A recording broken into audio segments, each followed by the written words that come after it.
et je suis responsable ingénierie de formation pour tous les programmes de formation, management, leadership, communication, développement personnel de l'Académie Accor Hôtel, du groupe Accor Hôtel. Et nous avons décidé il y a 1 an et demi de changer notre mode de gouvernance et notre façon de travailler. Nous avons choisi un mode collaboratif. À peu près 70 personnes qui travaillaient en France pour la formation, dont 40 formateurs permanents. Comme vous le savez, en France, le monde de la formation évolue, change, se transforme, avec les différentes lois qui sont arrivées. Et aujourd'hui, un centre de formation, même dans un grand groupe du CAC 40, ne peut plus supporter des charges de formateurs permanents. Donc nous avons eu 2 plans de départ volontaires successifs, et le dernier était en 2014.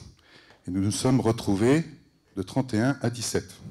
Parmi nous, les 17 qui restaient, il y avait ceux qui considéraient qu'ils étaient des exécutants, et ceux qui considéraient qu'ils étaient là plus ou moins pour décider. Et donc de ce constat, de cette prise de conscience, nous avons pris une première décision, c'est d'arrêter le CODIR. Donc au bout de 2 jours, on a dit, il n'y aura plus de CODIR. On l'a décidé entre nous, pour qu'on prenne les décisions tous ensemble. Et puis, certains d'entre nous avaient déjà vu, certainement, un documentaire dont vous avez entendu parler, qui s'appelle « Le bonheur au travail ».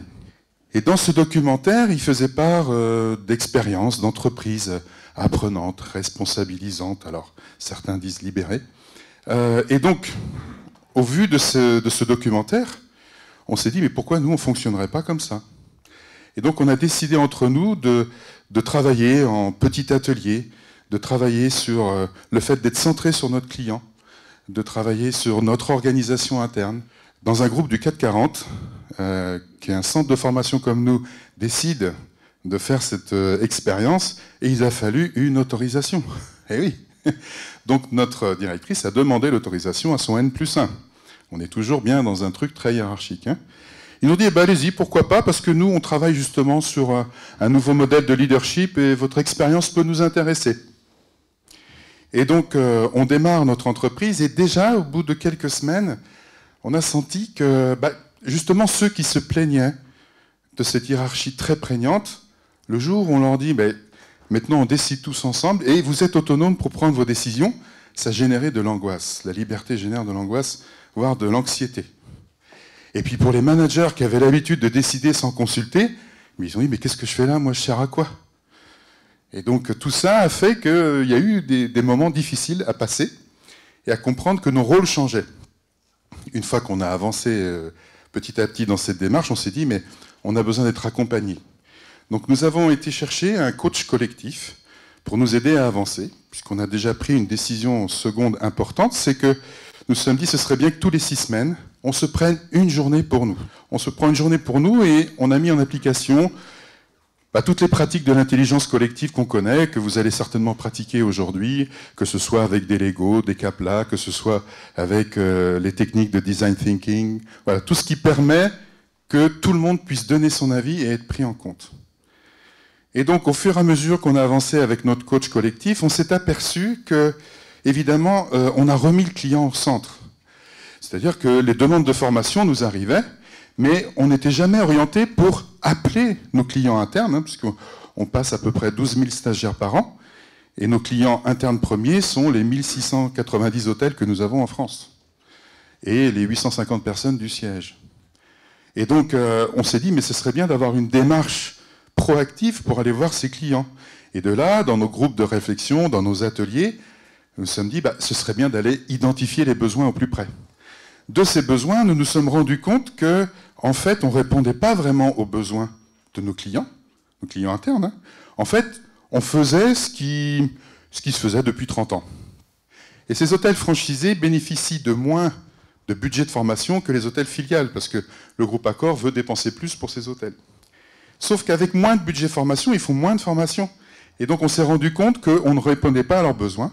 Et nous avons créé des produits, notamment un qui s'appelle les Essentiels, où on leur a créé des petits e-learning qui leur permettent de se former. Et là, on a demandé à notre OPCA, vous savez qu'en France, les OPCA, organismes paritaires, collecteurs agréés, c'est ceux qui collectent les fonds de formation et qui les redistribuent dans la branche où ils sont.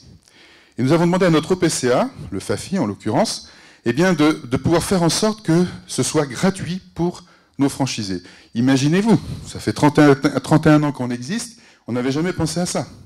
Donc voilà un exemple très concret de réalisation innovante grâce au collectif. Et donc là, tout le monde s'y est mis, c'est-à-dire que ce n'était pas simplement 2 ou 3 personnes. Et il y a eu une véritable mobilisation autour de ce nouveau produit. Et puis on en a trouvé un deuxième, puis un troisième. Donc après, on est passé dans un cercle vertueux. Nous qui perdions de l'argent, alors quand on dit perdre de l'argent, hein, dans un groupe comme le nôtre, ça veut dire que, en fait, on est une business unit, et quand on dit qu'on perd de l'argent, on n'en perd pas vraiment, puisque tout ça est investi. C'est surtout qu'on a un compte d'exploitation, et qu'on devrait faire 0, hein, le point mort, ou break-even en anglais. Et donc nous, on ne faisait plus de point mort depuis à peu près 5 ans. Et donc depuis presque là, à la fin 2016, on va être presque à l'équilibre. Ben oui, sauf qu'on est devenu plus collaboratif et créatif entre nous. Ils se sont dit, tiens, c'est intéressant, parce que finalement, vous proposez des choses qui correspondent aux besoins actuels. Donc on s'est bien sûr beaucoup formé entre nous, on s'est aussi fait former. Notamment, nous avons décidé que nous avions, nous, à nous former. Vous voyez, on était un peu le cordonnier le plus mal chaussé, hein, puisque dans nos formations management, on explique comment manager ses équipes, hein, dans le modèle ancien, mais on ne l'appliquait pas pour nous. Donc là, on s'est dit, ce serait bien que déjà, on apprenne à dialoguer entre nous, parce que très vite, quand même, quand vous commencez à faire du collaboratif, ça coince.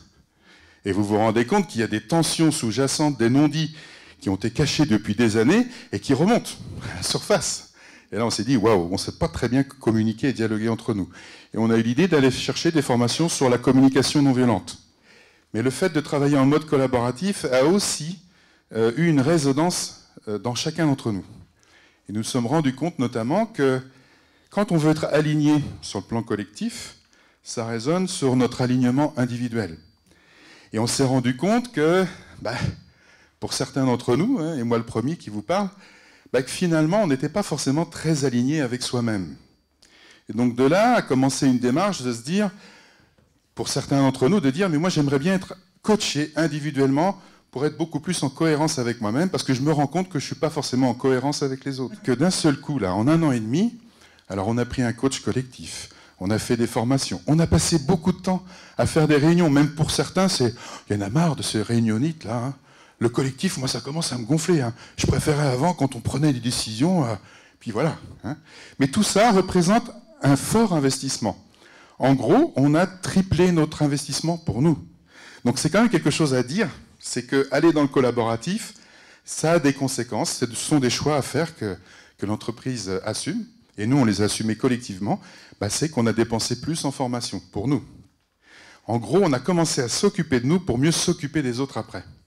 Alors tout ça, évidemment, comme je vous le disais tout à l'heure, hein, c'est pas pour vous dresser un monde des bisounours dans lequel nous vivons, hein, c'est que par moments, il y en a certains qui disaient ouais, moi je préférais le système d'avant, où il y avait des tensions comme ça, il y en a toujours. Et ça remonte de temps en temps. Et puis nous nous sommes dit, ce serait quand même bien qu'on ait des moments dans la semaine où on se retrouve tous ensemble pour pouvoir justement exprimer ce que nous avons vécu et ce que nous apprenons de ce que nous avons vécu. À la fin d'un exercice, à la fin d'une expérience collective ou d'une semaine, c'est de dire, qu'est-ce qui s'est passé? Première question. Qu'est-ce qui s'est bien passé, pardon? Qu'est-ce qui s'est bien passé? Qu'est-ce qui s'est moins bien passé? Comment est-ce qu'on aurait pu faire différemment? Et qu'est-ce qu'on a appris de cette expérience? Vous pouvez l'appeler autrement. Donc c'est 4 questions très simples. On se les pose tous les vendredis matins dans une réunion qu'on a inventée, qu'on a appelée Brain and Breakfast. D'accord? Donc brain pour le cerveau, mais en fait l'idée c'est de partager des idées, hein, brainstorming, ok?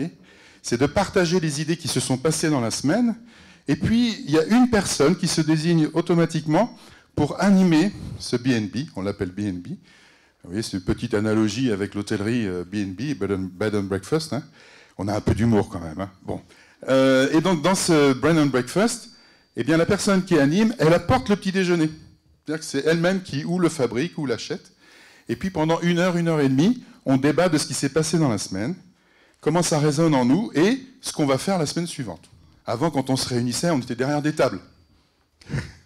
On était mis, vous savez, en façon classe, hein, les uns derrière les autres. Maintenant, à chaque fois qu'on se réunit, il n'y a pas de table et c'est toujours en rond. Ce sont des petits signes très forts qui montrent que, voilà, on a changé nos modes de fonctionnement.